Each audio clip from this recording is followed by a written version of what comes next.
Viver é arriscado, viver é muito perigoso, mas mais perigoso ainda é ser líder, né? Essa frase viver é perigoso, ela foi usada ela é empregada no livro Grandes Sertões Veredas, né? E eu queria hoje falar um pouquinho sobre os perigos que estão relacionados à liderança. Ser líder é uma função muito que exige muita atenção da gente, muita preocupação, muita sensibilidade. E todos nós, como líderes, corremos muitos riscos, né? E eu queria falar hoje sobre as 7 tentações de um líder e como essas tentações estão presentes, porque nós somos muito suscetíveis a algumas tentações específicas. Por exemplo, nós temos o fator poder, que é uma grande tentação, o controle, né? Essa coisa de você achar que você controla as coisas, que você dirige as coisas. Você tem também o fator pureza, né? A questão do pensamento, a questão da luxúria, da malícia, né? De onde vão os pensamentos, né? Esse é um negócio muito complicado, da manipulação que pode vir em relação a isso aí. Você também tem o fator orgulho, a questão da vaidade, a questão do ego, né? Como ser líder pode ser perigoso para nós, no sentido de que nós sempre estamos muito narcísicos, né? Muito voltados para nós mesmos, para a autopromoção, e essas coisas são muito complicadas na nossa vida. Mas nós temos também uma outra tentação, que é o fator gente, os relacionamentos, né? Nós podemos nos relacionar com as outras pessoas de uma forma codependente, né? As pessoas doentes parece que a gente se sente culpado por elas. Nessa questão também no relacionamento com as pessoas, pode ter um relacionamento muito culpado, né? Sempre culpa demais no que fazemos, ou medo, né? Nós temos medo das pessoas que estão próximas da gente, e se nós tivermos aí é, uma, uma tendência de acharmos que temos um sentimento persecutório, uma paranoia, esse negócio pode se tornar incontrolável na vida da gente, né? O fator gente, relacionamentos, ou então vivemos acuados o tempo todo por causa das pessoas que convivem conosco. E tem o fator, que eu diria, o fator pressão, que são os atalhos que nós podemos encontrar e tentar viver neles, né? Fazendo vias tortuosas, né? Conchavos, acordos, né? No mundo político esse negócio é complicado, no mundo jurídico os casuísmos, né? No mundo pastoral muito próprio, isso é muito próprio, essa questão do faking good, que é sempre se parecer bem, né? A gente tem sempre que a gente sempre quer que as pessoas né, nos considerem como pessoas espirituais e assim por diante. Então, o fator atalho pode ser, o fator pressão pode ser muito problemático na nossa vida, né? As tentações nem sempre são insignificantes. Aliás, uma definição que eu vi algum tempo atrás de tentação, que faz todo sentido para mim, diz que tentação é o encontro do pior que há em mim com o pior de todos os seres. Né? Eu acho forte essa definição de tentação. Né? É o pior que há em mim com o pior de todos os seres. Nós podemos viver aí. Qual é a maior tentação que você tem? Qual é a maior luta do seu coração? Você está disposto, por exemplo, a admitir essa fraqueza para alguém, conversar sobre isso? Você tem feito tudo o que é possível para resistir? Está sendo difícil? Não tem encontrado libertação, mesmo indo para a cruz, conversando com Jesus, né? Qual é a sua grande tentação? Cada um de nós somos tendentes a tentações diferentes. Eu ouvi uma vez uma frase, quando eu estava no Rio de Janeiro, dizendo que os demônios da Zona Sul, eles são diferentes dos demônios da Zona Norte. Ou seja, então as tentações nossas, o que pega alguém não é a mesma coisa que há de nos pegar, né? Vaidade pode ser alguma coisa que pega alguém, dinheiro pode ser uma coisa que pega outra pessoa, luxúria pode ser uma coisa, a ira, né? A inveja, a gula, né? Então são os pecados capitais aí, o orgulho, né? A avareza, tudo isso são pecados que pode pegar. Mas qual é o seu a sua grande tentação? O que realmente você precisa estar atento para cuidar, né? Então eu queria colocar algumas que eu chamo de 7 tentações aqui, né? A primeira tentação que eu diria é a tentação da imagem versus eficiência no reino. Deixa eu tentar colocar aqui. Nós muitas vezes lutamos demais por imagem. O pastor é um homem público, né? E por ser um homem público, ele tem sempre muita visibilidade. As pessoas têm sempre os olhos postos nele. E a gente pode viver passando uma imagem que não é real para as pessoas, e isso pode nos impedir de termos uma grande eficiência no reino, simplesmente porque nós não tratamos da questão mais séria, que é a questão do nosso coração. Um exemplo simples que aconteceu na Bíblia é de Saul.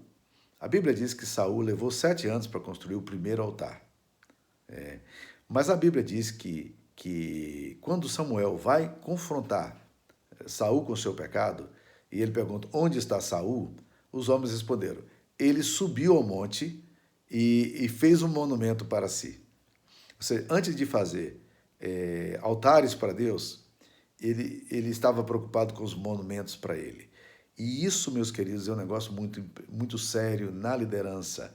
Nós muitas vezes vivemos dessa forma. Nós estamos muito preocupados com os nossos monumentos, com a nossa imagem. E nós vamos fazer de tudo para promover essa imagem. Eu não sei quanto a você, se você já é pregador, mas eu até hoje, todas as vezes que vou pregar numa conferência ou em qualquer lugar, uma das grandes tentações, dos grandes problemas que eu enfrento é ter que olhar para a minha vida e dizer o seguinte, para que eu estou aqui nesse lugar? O objetivo de Deus para a minha vida aqui nesse lugar é que eu pregue e as pessoas fiquem impressionadas com a minha capacidade de retórica, de argumentação, ou que eu pregue e as vidas sejam transformadas pelo poder de Deus. Então, quando a imagem ela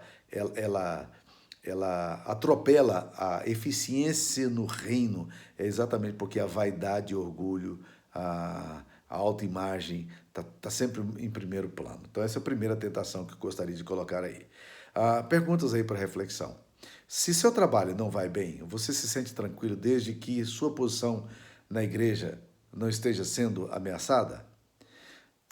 Segunda pergunta, você reage mais a uma crítica pessoal ou a uma crítica ao trabalho local?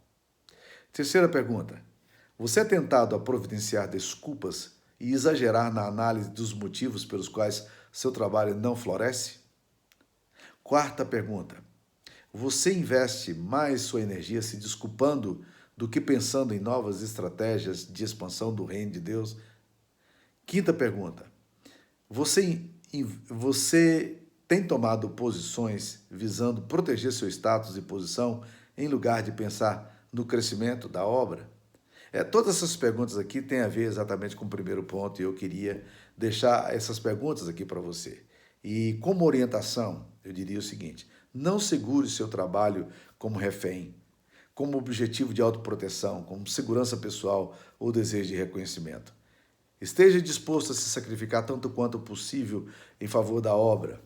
Comprometa a grande maioria de seus recursos, tempo, talento, dinheiro, para a busca de tais resultados e identifique o tempo que você desperdiça em atividades que têm muito pouco resultado ou nenhum resultado no reino de Deus, no trabalho da sua igreja local, na instituição onde você está. Essa é uma forma interessante da gente olhar essa primeira tentação, que é a tentação da imagem versus eficiência no reino. Segunda tentação, a tentação da popularidade versus a tentação do respeito. A Bíblia diz que alguns homens amaram mais a glória pessoal do que a Deus. Eles estavam tão preocupados com a popularidade deles que eles não conseguiam fazer outra coisa.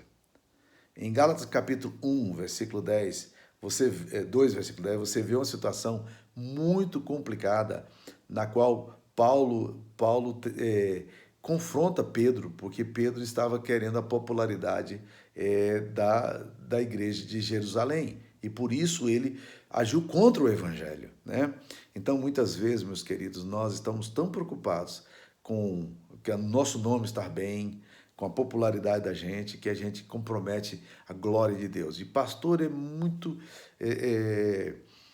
suscetível a isso. Uma vez eu perguntei para as pessoas o seguinte: você nunca tomou uma posição no pastorado que, assim, depois você arrependeu, ou quando você fez, você decidiu exatamente porque você estava naquela de Saul, lembra de Saul? Ele fala, quando Samuel pergunta, por que você fez isso, Saul? Por que você trouxe esses sacrifícios de lá, dos amalequitas, ao invés de destruir como Deus ordenou você? Ele disse, porque temi o povo. Porque temi o povo. Então, muitas vezes, temer o povo é um grande perigo da gente. Então, eu perguntei para as pessoas, vocês já tomaram a posição sendo pressionado pelas pessoas e depois vocês se sentiram mal e ter tomado essa posição? E aí eles disseram, não, não, não, não. E eu disse, eu já tomei. Eu me arrependo de ter feito isso, mas já fiz, né? E hoje, quando eu olho para o meu passado, eu sei que são coisas que eu fiz e eu não gostaria de fazer, porque isso compromete certamente o caráter da gente, né? Vamos lá, perguntas para reflexão.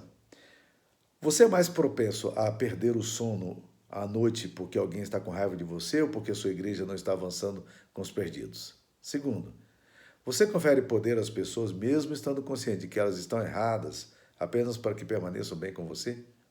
Terceiro, você evita ou procrastina confrontação com pessoas porque teme popularidade ou perda de prestígio? Pergunta séria, não? Vamos lá. Alguns princípios e observações que a gente poderia colocar aqui. Ter pessoas que gostam de você é maravilhoso, mas ter pessoas que o respeitam é essencial. Segundo, as pessoas irão gostar de você se você for uma pessoa agradável, mas elas irão segui-lo e o respeitarão como líder, não porque você é uma pessoa agradável, mas se elas se respeitarem você como líder. Terceiro, se as pessoas não respeitarem, é apenas uma questão de tempo, elas não mais irão segui-lo. Eu tive uma situação muito interessante algum tempo atrás em relação a isso aqui, essa questão de popularidade.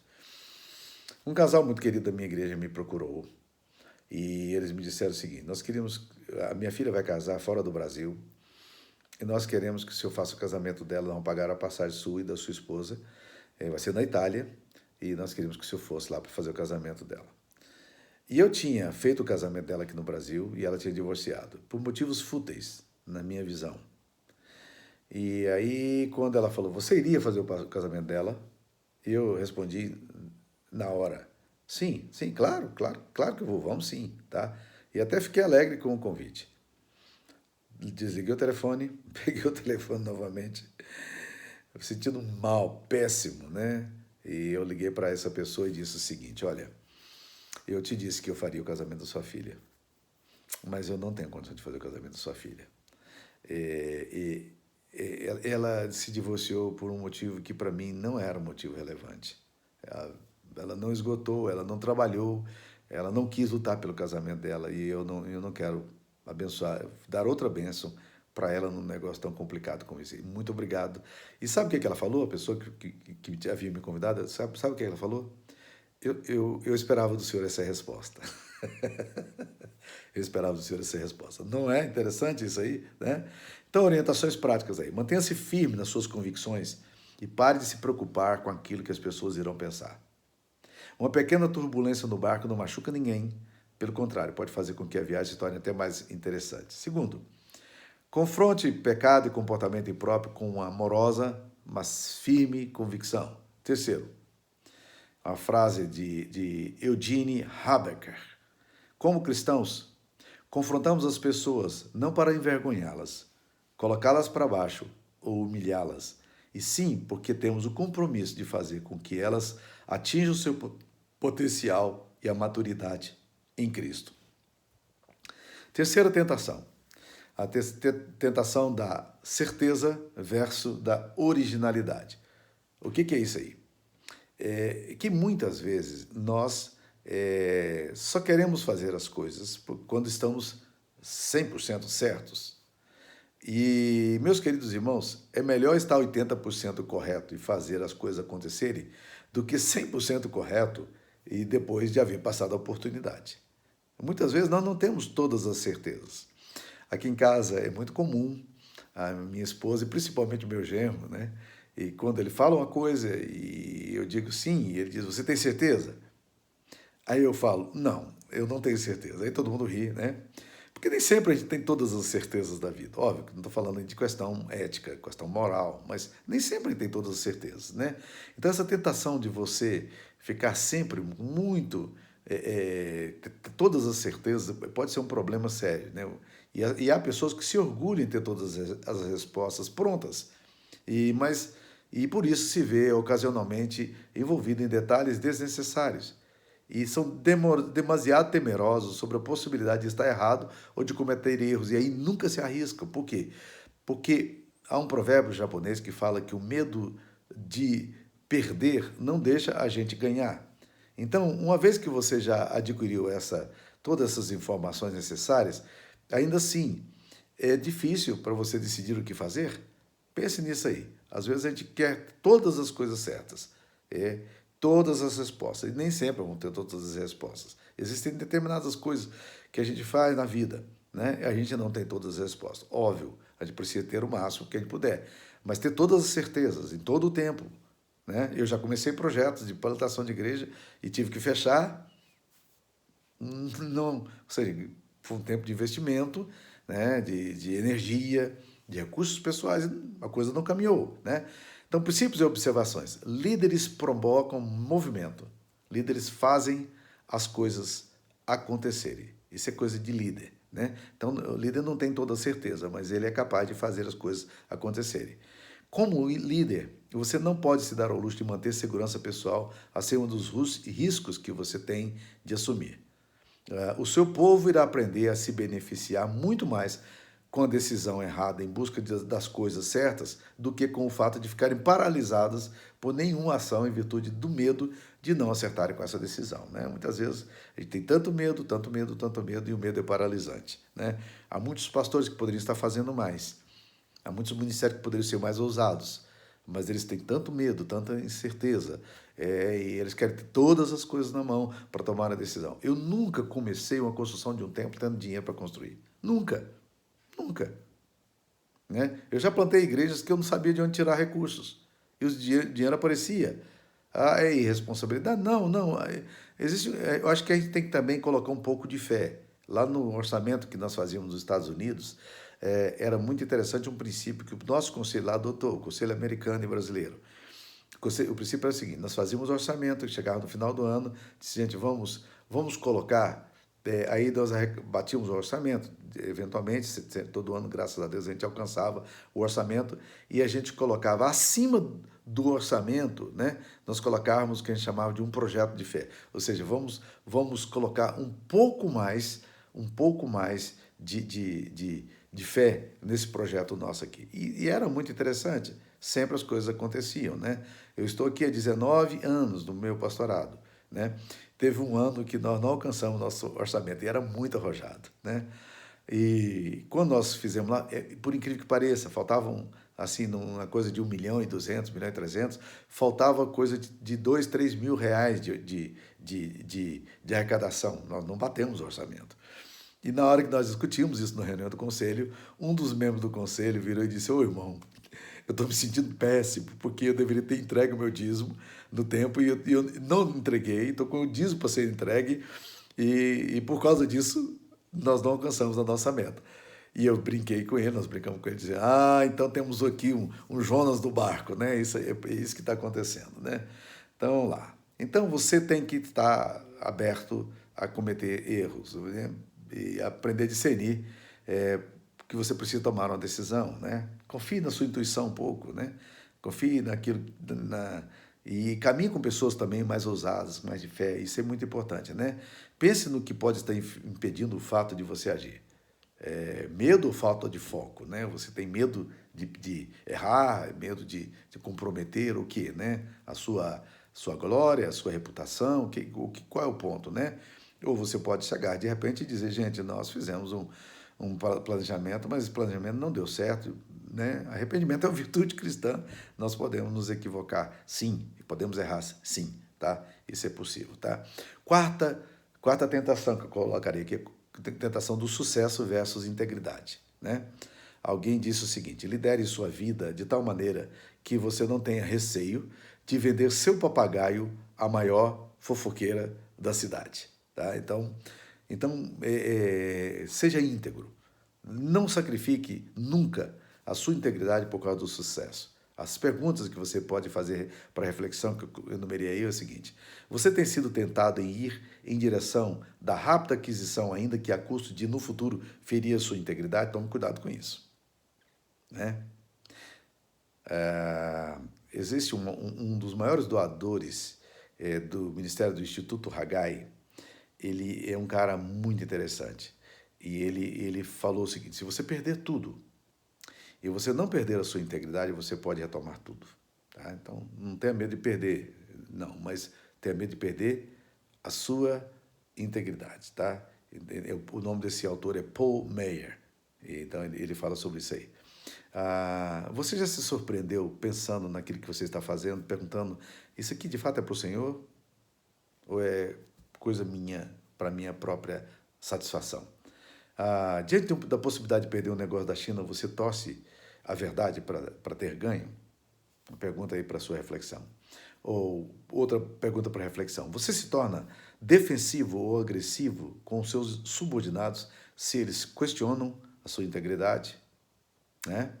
Lembre-se que o evangelho, ele é marcado, a essência do evangelho é a integridade, não é acessório, não. Entretanto, né, nós podemos errar, como Pedro errou e Paulo o confrontou face a face lá em Gálatas 2, né, por causa da questão dos gentios. Isso gera arrependimento, gera mudança. Ninguém é perfeito, não. Princípios e observações que a gente pode colocar aqui. Resultados a curto prazo nunca substituem o caráter a longo prazo. Tá? Grave isso. Resultados a curto prazo nunca substituem o caráter a longo prazo. Outra coisa que John Maxwell coloca no livro dele, 21 Leis Irrefutáveis da Liderança, é a seguinte: a confiança das pessoas é mais importante do que o sucesso a curto prazo, porque confiança é o alicerce da liderança. Tá? Orientações práticas aqui. Faça um compromisso com Deus no sentido de colocar caráter antes de realizações. Ou seja, nós não queremos fazer uma igreja crescer a qualquer custo. Se tivermos que prejudicar a integridade do Evangelho, as verdades do Evangelho, a verdade, nós não vamos fazer isso aí. Nós não estamos interessados nesse tipo de igreja. E também não estou interessado em ter uma pessoa que trabalha comigo, que é uma pessoa de muito sucesso e de muita conquista, mas é uma pessoa que não tem caráter. Caráter é fundamental na contratação de qualquer pessoa. Identifique as áreas fracas do seu caráter e preste contas da sua vida a amigos de confiança. Às vezes você precisa falar um pouco disso aí, né? Intencionalmente construa o seu caráter ao tomar decisões acertadas debaixo da direção de Deus e, especialmente, quando essas decisões envolvem demoras, atrasos ou até mesmo a negação da aprovação humana. E, por último, mais uma orientação: faça um compromisso com Deus de viver vida de integridade, não importando quão pequena venha a ser a questão. Esse é um compromisso de integridade, né? Eu quero viver para Deus, para a glória de Deus. Quinta tentação: tranquilidade versus conflitos produtivos. É a tentação do líder, né? E isso aí é exatamente um grande perigo para nós. Por quê? Porque muitas vezes, meus queridos, nós como líderes, nós estamos muito mais interessados na tranquilidade do que podemos ter, no conforto da posição que temos, do que nos conflitos produtivos que podemos ter. Eu me lembro de que algumas vezes no meu pastorado, eu não tinha dinheiro, a igreja não tinha dinheiro para me pagar o salário. E nós estávamos pagando pastores auxiliares, enviando dinheiro para missionários, pagando as contas que a gente precisava, né? E aí eu pensava, se a gente diminuísse um pouco das ofertas missionárias, eu não teria que passar por esse problema aqui, né? E na minha igreja sempre adotei a mesma posição. Se nós temos que pagar salário, vamos pagar do mais baixo para o mais alto. E o meu salário, no meu caso, como eu sou o pastor efetivo, sempre era o mais alto. Então, o que acontece? Eu sempre tinha era o último a ser pago, né? Nem sempre isso aconteceu, porque nem sempre as igrejas que eu pastoreei passaram por dificuldades, mas já tivemos sim situações nas quais a igreja não tinha dinheiro para poder me pagar no dia certo, né? Mas isso não tem problema. Às vezes nós não temos a tranquilidade, mas nós temos conflitos produtivos. Tranquilidade, sossego, talvez seja o sonho de um líder, né? Ter as coisas limpas, sem transtorno, livre de contendas, mas é bom lembrar que cemitério é o lugar de maior tranquilidade, mas eu não estou interessado em viver nele ainda não, tá? Então, um ambiente tranquilo e sem a presença de conflito pode parecer muito atraente, mas não reflete o evangelho. Provérbios 14:4 fala uma coisa interessante. Não havendo bois, o celeiro fica limpo, mas pelo mexer dos bois há abundância de cereal. Ou seja, se você quer que o seu celeiro fique limpinho, não coloque boi dentro dele. Mas se você quiser que exista produtividade, coloque o boi dentro dele. Mas o boi vai sujar o celeiro. Ele vai desarrumar o celeiro, né? Mas isso produz, e isso é importante. Então, às vezes, um ministério que é tranquilo e tal. Deixa eu dizer para você, 80% das nossas igrejas tem menos de 100 membros, né? Isso é estatístico, pelo menos foi durante muito tempo, não sei estatísticas mais recentes. E eu diria o seguinte, que 80% das igrejas estão no platô ou no declínio. Isso é estatística também, tá? Entretanto, é interessante observar que boa parte dessas igrejas e desses pastores não estão interessados em avanço, porque eles sabem que avançar pode trazer conflitos, né? E as coisas saem da ordem, né? Então, é importante fazer algumas perguntas aqui para você. Primeiro, é sua tendência a migrar para aquilo que é agradável em vez do que é produtivo e desafiador? Segundo, você prefere que todos vivam em harmonia uns com os outros, mesmo que isso signifique sacrificar o progresso do evangelho ou do ministério? Terceiro, você tem a tendência de deixar todos felizes ou de trazer a convicção de Deus para arrependimento, confrontando eventualmente?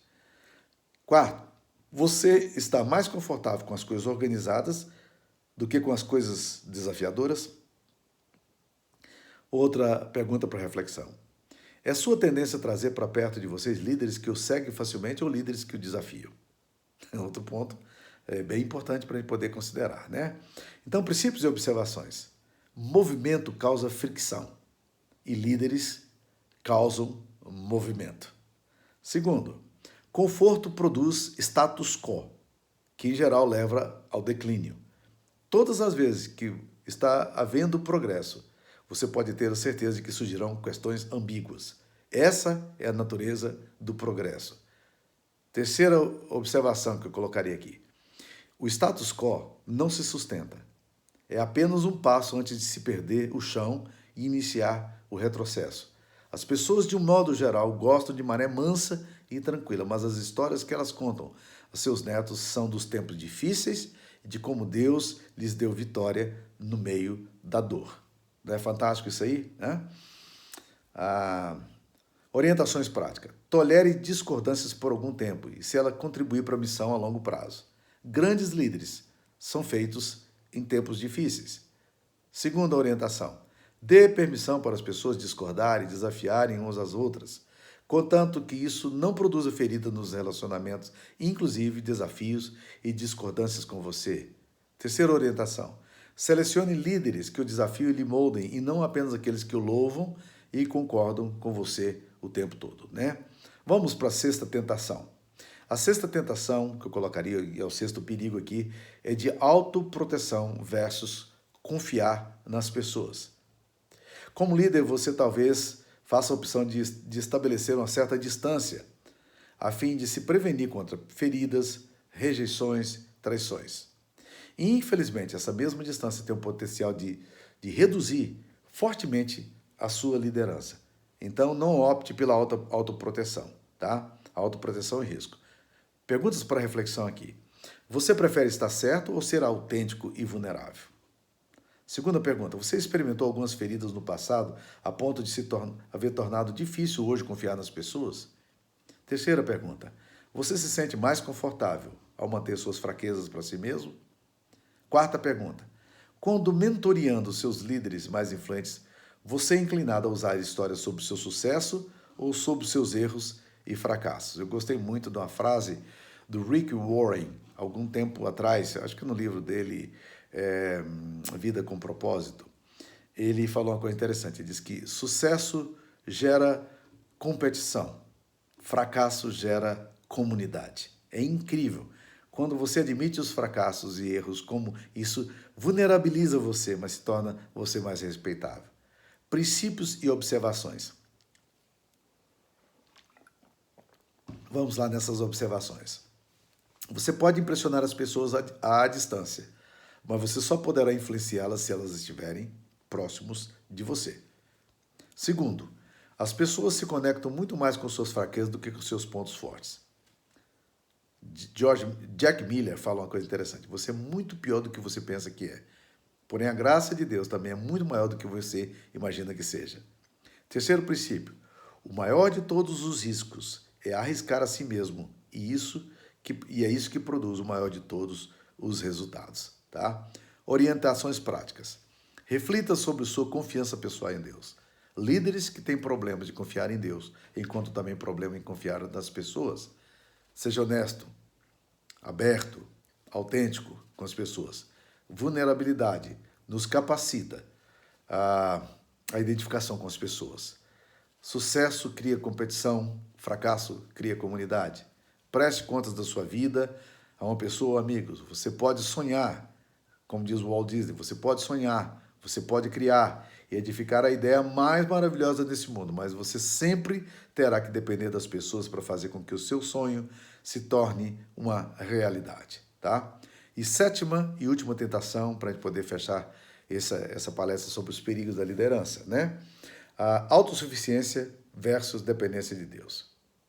Não há nada de caráter eterno que você possa realizar sem Deus. Essa questão da autossuficiência é a coisa mais complicada que existe, eu creio, na nossa vida, né? Eu tenho perguntado a mim mesmo por que eu tenho tanta dificuldade de orar. Por que oração é uma luta tão grande, né?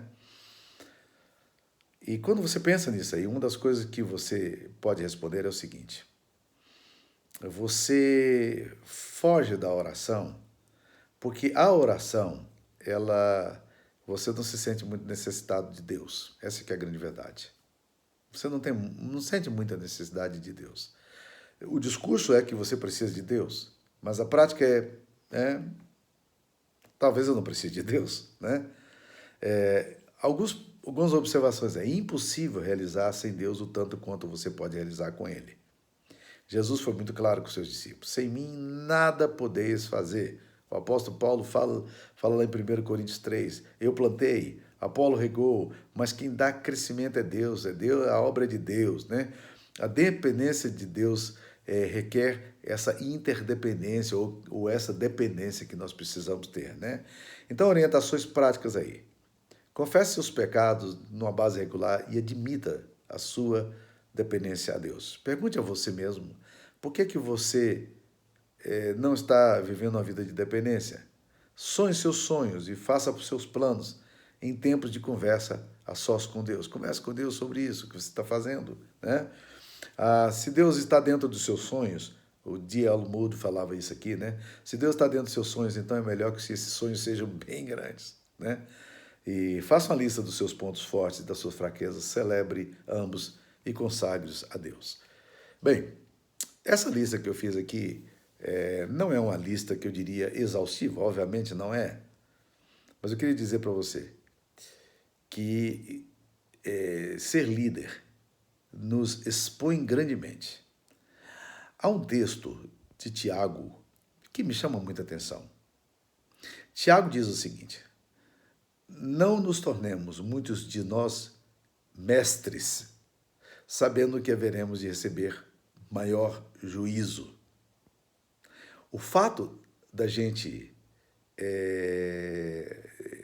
ter liderança, Deus cobra de forma diferente.